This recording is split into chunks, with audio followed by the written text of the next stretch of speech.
नमस्ते, मेरा नाम आदित्य है। आप सभी का पंचायत में स्वागत है। देखिए, सीटेट बीटेट जो अभ्यर्थी हैं, न्यू सचिवालय के पास ये लोग जा रहे थे शिक्षा मंत्री का आवास का घेराव करने, लेकिन पुलिस प्रशासन के द्वारा न्यू सचिवालय के पास के पार्किंग एरिया में इन लोगों को रोक दिया गया है। ये बताया जा रहा है कि आप लोग यहाँ से आगे नहीं बढ़ सकते हैं।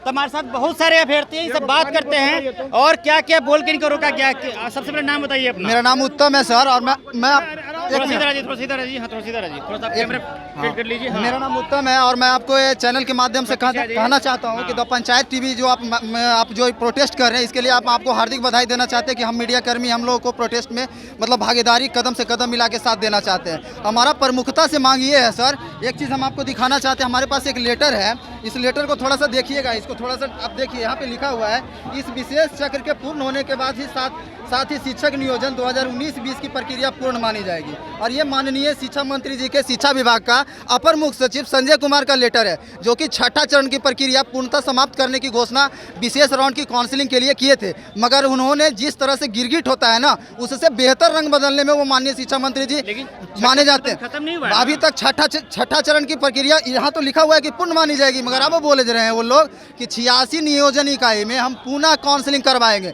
माननीय शिक्षा मंत्री जी जो जन्म लिया है वो मरेगा, वो छठा के बाद सातवां आता है, एक बच्चा भी जानता है, मगर कब आएगा ये मेन चीज़ होती है ना। आपका मन करेगा तो जब ये आप कैसे लेटर निकाले कि पूर्ण हो गई प्रक्रिया छठे चरण की, और जब छठे चरण की प्रक्रिया पूर्ण हो गई तो फिर आप मतलब सातवें चरण की प्रक्रिया आपको ओपन करना चाहिए, और आप फिर करें अब हम छठे चरण में करेंगे। तो बताइए, लाखों अभ्यर्थी को आप आश्वासन दे रखे हैं कि हम तुरंत कर रहे हैं, और सातवीं चरण की प्रक्रिया प्राथमिक विज्ञप्ति हम तुरंत लेके आ रहे हैं। हम अपने चैनल के माध्यम से बता दें, जनवरी में माननीय शिक्षा मंत्री जी बोले थे कि जनवरी में बोले फरवरी में आएगा, फरवरी में बोले मार्च में आएगा, मार्च में बोले अप्रैल प्रथम में आएगा, अप्रैल प्रथम में गए अप्रैल लास्ट में आएगा, और अप्रैल लास्ट से अब गिरगिट से ज़्यादा रंग पलट लिए ये शिक्षा मंत्री जी। झूठ पे झूठ, झूठ पे झूठ, कितना झूठ बोलिएगा, तारीख पे तारीख, तारीख पे तारीख, मगर आज तक विज्ञप्ति की तारीख नहीं दी है ये। अब बर्दाश्त से हमें माननीय शिक्षा मंत्री जी का एक लास्ट मैसेज कहना चाहते हैं, या तो जॉब दो या जहर दो, आपके हाथों में है क्या चीज़ देना है, या तो जॉब दो या तो हाँ, आपको पास अगर है ना डेमोक्रेटिक पावर है ना, आप पूरे लाखों अभ्यर्थियों को गोली मरवा दीजिए, हम लोग को जान मरवा दीजिए, आपके पास इतनी क्षमता है ना, आप लोकतंत्र के पद पे हैं। और माननीय शिक्षा मंत्री जी, हमें तो पता है कि आप कितने अच्छे नेता हैं, बिकॉज लाखों अभ्यर्थियों के जब आप जीवन से खेल सकते हैं, शिक्षा विभाग को जब आप गर्त में ढकेल सकते हैं, तो आप ये सोचने को मजबूर हैं कि आप कैसा मंत्री हैं और आपका मंत्री पद कितना मतलब आप कितना शिक्षा विभाग के लिए सक्रिय हैं। आपसे अगर गद्दी नहीं संभाल रही तो शिक्षा विभाग को आप छोड़ दीजिए, शर्म आनी चाहिए आपको। शिक्षा विभाग के मंत्री होने पे लाखों बच्चे रो रहे हैं।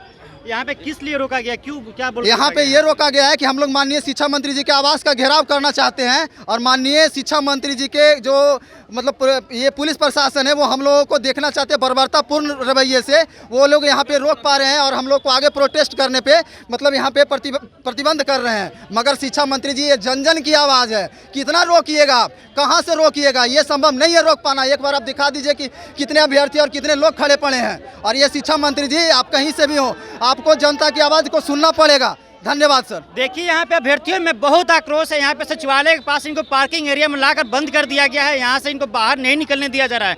और बताइए, आप कहाँ से आए हैं? सर, हम मधुबनी से आए हुए हैं। जो छठा चरण जो है भर्ती प्रोसेस जो है समाप्त हो गया था, फिर जो शिक्षा मंत्री को आदेश आया कि फिर से इसमें होगा, छठे चरण में फिर से होगा, फिर से बोला है। मैं शिक्षा मंत्री से ये मैं विनती करके मैं जो प्रार्थना करना चाह रहा हूँ कि 7वां फेज का नोटिफिकेशन जारी करे। स्टूडेंट में बहुत आक्रोश है, स्टूडेंट में बहुत आक्रोश है रहा। इसमें जो है डोमिसाइल नीति लागू होना चाहिए। मेल सीट पे जो है, फीमेल सीट यदि खाली हो तो इस कैटेगरी में मेल को लिया जाए, ताकि जो है फीमेल का जो सीट खाली बच जाता है, इसमें मेल को जो है ना प्रॉफिट हो।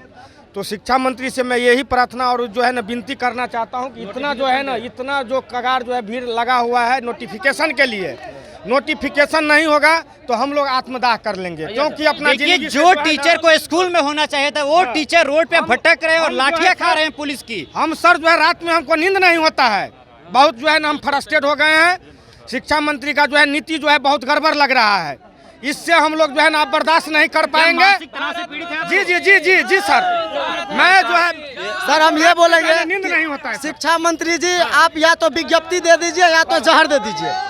शिक्षा मंत्री जी आप विज्ञप्ति दीजिए या तो जहर दीजिए। आपको आज यहाँ पे आना होगा और बताना होगा, लिखित रूप से बताना होगा, नहीं तो आज यहाँ पे हम लोग आत्मदाह करेंगे। देखिए इन अभ्यर्थियों में इतना आक्रोश है कि शिक्षा मंत्री से बोल रहे हमें जहर दीजिए या तो विज्ञप्ति दीजिए। ये अब तक के इतिहास के सबसे कमजोर और बातूनी शिक्षा मंत्री हैं। इनके रवैया से ये केवल आश्वासन देते हैं। जनवरी, फरवरी, मार्च, यहाँ तक कि बोला गया था कि अप्रैल के प्रथम वीक में आपका सब नोटिफिकेशन आएगा और उसके बाद अब बताया जा रहा है कि जाइए, हमको जब मन होगा तब हम दे देंगे।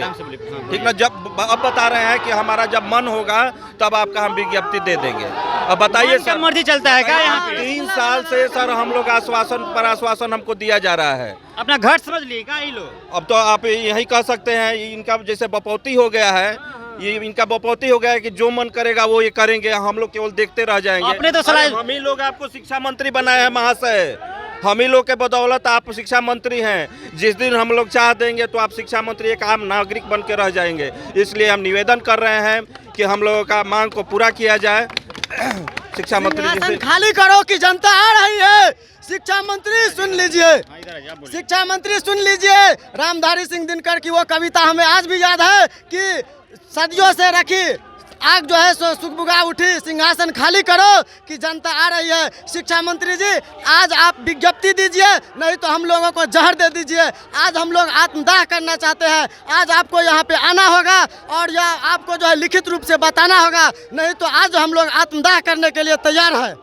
माननीय शिक्षा मंत्री विजय चौधरी जी अब सिंहासन खाली कीजिए। अब अभ्यर्थी रोड पे उतर चुके हैं, अब आपका कुर्सी पर से उठा कर पटक देंगे ये अभ्यर्थी। बहुत नाराज है ये लोग। 4 गो टांग छिटका देंगे शिक्षा मंत्री का। उनको जो समझ में नहीं आ रहा है, हम लोग का उनको सर पे बैठाएंगे, नीचे उतारेंगे, फिर बैठाएंगे, फिर उतारेंगे, बटकवा फूल जाएगा उनका। जो समझ नहीं रहे हैं उनका बटकवा फूल जाएगा। इसीलिए शिक्षा मंत्री जी होश में आ जाइए। 7वां चरण का बहाली जल्दी से जल्दी कीजिए, नोटिफिकेशन जारी जल्दी कीजिए। लेट काहे कर रहे हैं? प्राथमिक का जल्दी कीजिए। सबसे पहले पर नाम बताइए भैया। एमडी नसीमुद्दीन। कहाँ से आए हैं आप? हमारे रियाज से आए हैं सर। हम एक दिव्यांग हैं सर। हम 3 साल से हम परेशान हैं कि हम लोग का विज्ञप्ति नहीं निकल रहा है सर। हम लोग बहुत परेशान हैं कि शिक्षा मंत्री में समय देते रहा है। कई मार्च में देने वाला, फिर अप्रैल में देने वाला, अभी अप्रैल लास्ट बोला, अभी मतलब फिर बोला कि आप जब आएगा मन तब देंगे। परेशान है सर हम लोग, 3 साल से परेशान है सर। यदि हमको अभी नहीं तो नोटिफिकेशन नहीं दे सर, हमको शेड्यूल दे दे सर, बहाली जब ले लें। शेड्यूल दे दे सर, शेड्यूल। देखिए एक तो बिहार में ऐसे रोजगार नहीं मिलता है। इन अभ्यर्थियों को देखिए, विकलांग है जबकि दोनों हाथों से, और फिर भी इतनी इनकी हौसला है कि आंदोलन में पहुंचे हैं इनके साथ देने के लिए। और इतनी कष्ट कठिनाइयों के साथ, इतनी गर्मी झेलते हुए भी ये लोग डटे हुए अपने मांगों को लेकर, लेकिन फिर भी इनकी बातों को नहीं सुनी जा रही। देखिए एक और विकलांग है हमारे साथ, इनको देखिए जरा बढ़िया से देखिए इनको। ये 2 विकलांग हैं हमारे साथ। इतना इन लोगों का हौसला बुलंद करके आंदोलन में पहुंचे हुए ताकि अपनी बातों को मजबूती से रखा जाए। यहाँ पे 500 किलोमीटर दूर से आए हैं, लगभग 10-12 में आए हम दिव्यांग सर। 10-12 दिन में आए हैं? 10-12 दिव्यांग आए हैं। 10-12 दिव्यांग आए हैं? जी हम लोग। आप लोग से तो कुछ और काम भी नहीं हो सकता है, सिर्फ पढ़ाई के अलावा? बस पढ़ाई के अलावा कोई नहीं काम रहता सर। कम से कम आप लोग के ऊपर तो रहम करनी चाहिए सरकार को। जी सर, हम लोग बहुत गए सर, वहाँ सचिवालय गए, हम लोग आश्वासन सिवा कुछ नहीं मिला।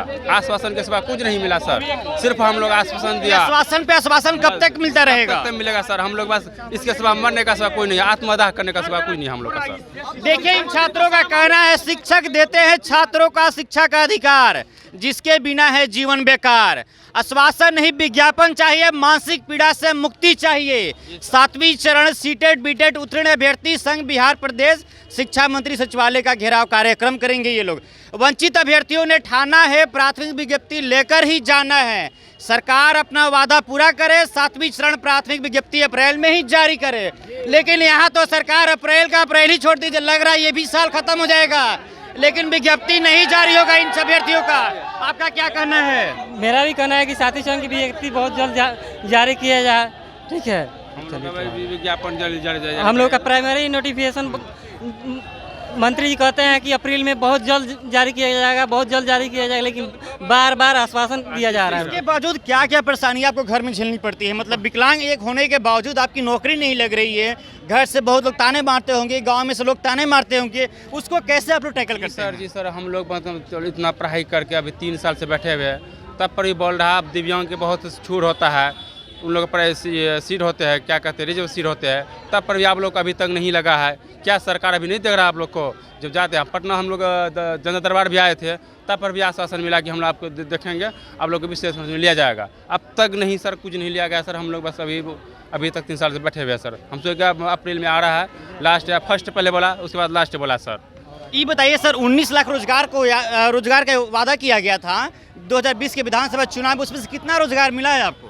क्या गांव में कोई रोजगार मिला आपको? सर रोजगार अगर मिलता तो हम बेरोजगार होकर यहाँ पर आते। मानसिक और आर्थिक रूप से सरकार तो करें, हम रोजगार दे दिए हैं सबको। सर सरकार सिर्फ जुमला फेंकती है सर, धरातल पर कुछ दिख नहीं रहा है सर। बेरोजगारी दिन पर दिन बढ़ता जा रहा है। हम लोग आर्थिक और मानसिक रूप से, सामाजिक रूप से भी प्रताड़ित हो रहे हैं सर। बेरोजगारी का टैग लेकर हम लोग सर जी रहे हैं सर। देखिए, इन अभ्यर्थियों में इतना आक्रोश है कि शिक्षा मंत्री हाय हाय का नारा लगा रहे हैं। इतनी गर्मी के बावजूद, इतनी लू पड़ रही है, अभी अभ्यर्थी शिक्षा मंत्री के आवास के तरफ मुड़ कर दिए, चल पड़े हैं। लेकिन देखते हैं इनको पुलिस कहाँ तक जाने देती है। क्या नाम हुआ अभी आपका? मुनाजिर आलम सर। कहाँ से आए हैं? सर हम लोग पूर्णिया से आए हैं सर। इधर आ जाइए। हाँ जी, पूर्णिया से आए हैं। 7वीं चरण विज्ञप्ति के लिए, प्राथमिक विज्ञप्ति के लिए जो है हम लोग आए हैं। 3 साल से हम लोग इंतजार कर रहे हैं सर। हम लोगों को आश्वासन पे आश्वासन मिल रहा है। और देखिए, इन अभ्यर्थियों के हाथ में तिरंगा भी है, ताकि तिरंगा लेकर आए हैं कि कम से कम सरकार को तो इससे भी शर्म करे कि अभ्यर्थी अपनी मांगों को लेकर पटना में सड़कों पर भटक रहे हैं, लेकिन इनको बातों को नहीं सुनी जा रही है।